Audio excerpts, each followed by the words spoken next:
Bien-aimé, je te salue partout où tu te trouves dans le nom de Jésus.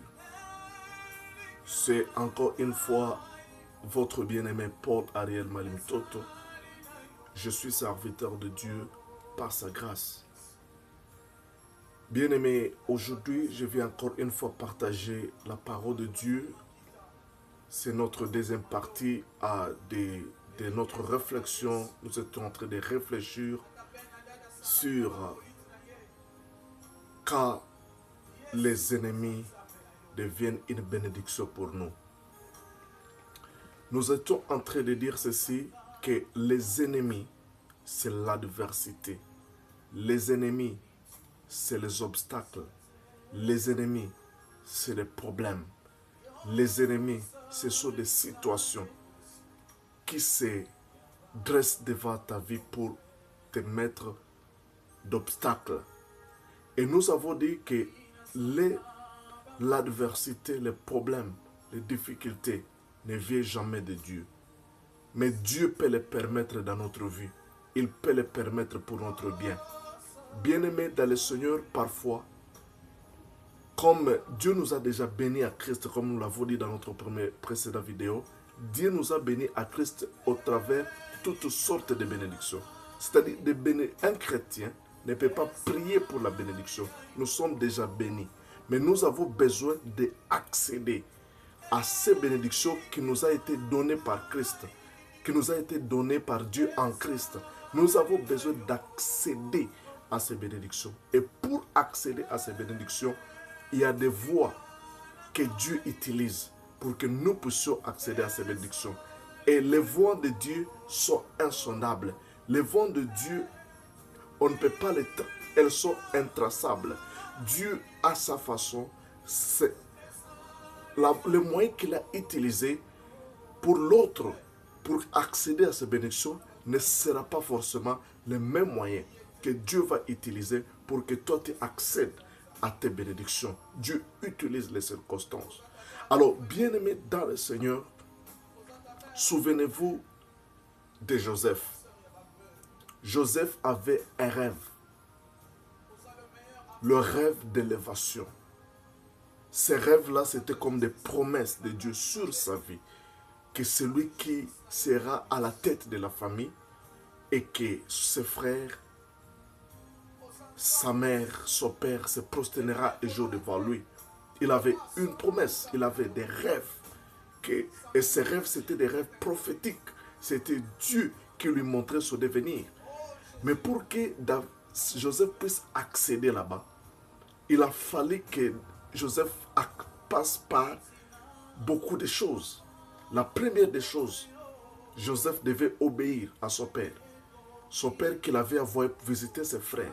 C'est-à-dire tout a commencé par l'obéissance. Bien-aimé dans le Seigneur, pour accéder aux bénédictions de Dieu, il y a l'obéissance. Et je ne suis pas dans cette dimension aujourd'hui. Je ne vais pas parler de l'obéissance aujourd'hui. Mais bien-aimé, la Bible dit que ses frères l'ont vu venir, ils l'ont attaqué, ils l'ont vendu, ils l'ont rejeté, ils l'ont abandonné. Joseph s'est retrouvé dans un pays comme une marchandise à vendre. Il a été vendu chez Potiphar et chez Potiphar, il a eu des problèmes. Il s'est retrouvé en prison. Et bien aimé dans le Seigneur, cet homme avait la promesse d'élévation. Cet homme avait le rêve d'élévation. Mais les circonstances sont venues. Mais bien aimé, ces circonstances, cette adversité qui est venue dans sa vie, n'était pas pour détruire sa vie. C'était un moyen de Dieu pour lui faire accéder à ce qu'il lui avait promis. Bien aimé dans le Seigneur, parfois les circonstances, les temps, les problèmes sont des moyens de Dieu pour nous faire accéder là où nous sommes censés arriver. Bien-aimé dans le Seigneur, tout dépend de l'attitude que tu auras face à ces problèmes, face à ce qui t'arrive dans ta vie. Bien-aimé, ces choses qui arrivent dans ta vie, toi fils de Dieu, toi enfant d'Abraham, bien-aimé, ces choses qui arrivent dans ta vie, ce ne vient pas détruire ta vie. Ces choses ne viennent pas pour t'éliminer. ces choses-là ne viennent pas mettre fin à votre vie. Bien-aimé, il y a des circonstances que Dieu permet pour que nous puissions accéder à la bénédiction qu'il nous a promis. Bien-aimé, cette situation ennemie qui avait arrivé à Joseph, c'était pour sa bénédiction. C'est pourquoi j'ai dit, quand les ennemis deviennent notre bénédiction, bien-aimé dans le Seigneur, les ennemis peuvent devenir ta bénédiction. Si tu changes ton attitude. Parfois, quand les choses arrivent, les situations ennemies, quand ça nous arrive dans la vie, nous sommes découragés, nous sommes désemparés, nous perdons la foi, nous tombons dans l'incrédulité et nous entrons dans des lamentations. Bien-aimé dans le Seigneur, apprends à exploiter les circonstances et le temps qui t'arrive. Bien-aimé, tu es rejeté, tu es abandonné. Tes amis t'ont abandonné, tes siens t'ont abandonné, tu es rejeté, tu te sens seul dans la vie. Bien-aimé dans le Seigneur, Joseph s'est retrouvé seul, mais il était avec Dieu. Qui pouvait penser que cet étranger, cette marchandise qui a été vendue, cet esclave, qui a été vendu, cet esclave hébreu qui a été vendu dans l'autre continent, lui il était en Asie, il a été vendu en Afrique, en Asie. Mais bien-aimé dans le Seigneur, là, Dieu a accompli ce qu'il lui avait promis. Bien-aimé dans le Seigneur, quel que soit ce que tu traverses, quelles que soient les circonstances, quels que soient les problèmes, quel que soit ce que tu arrives, bien-aimé, c'est une voie. Tu as la promesse de Dieu sur ta vie. Change ton attitude face à la situation. Change ton attitude face au problème. Bien-aimé, ce sont des voies de Dieu pour te faire accéder à la promesse de Dieu, pour te faire accéder à ce que Dieu t'avait promis. Bien-aimé, souvenez-vous même de Jésus. Jésus est venu avec une mission. Jésus est venu avec un purpose, comme on le dit en anglais. Jésus est venu avec un but. Et son but, c'était de mourir à la croix, de sauver l'humanité, de récupérer toute l'humanité et les richesses d'Adam. Back to him, back to the people of God. Pour que ces choses reviennent entre nos mains. Mais bien aimé, pour que Jésus arrive là-bas, c'était au moyen de la trahison. Son propre disciple, son propre ami l'avait trahi et c'était Judas. Bien aimé dans le Seigneur, Judas était une voix qui devait être là, son ennemi. Mais cet ennemi-là était placé là juste pour amener Jésus dans sa destinée.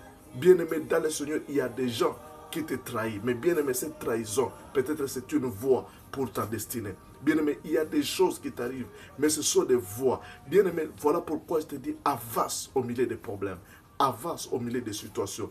Garde ta foi. Regarde et les regarde sur Dieu. Ne regarde pas les circonstances. Ne regarde pas ce qui t'entoure. Ne te laisse pas embrouiller par ce qui se passe tout autour de toi. Reste focus. Reste que tu sois focalisé sur Jésus. La Bible dit, ayant le regard sur Jésus. N'enlève pas le regard sur Jésus. Souvenez-vous de Pierre.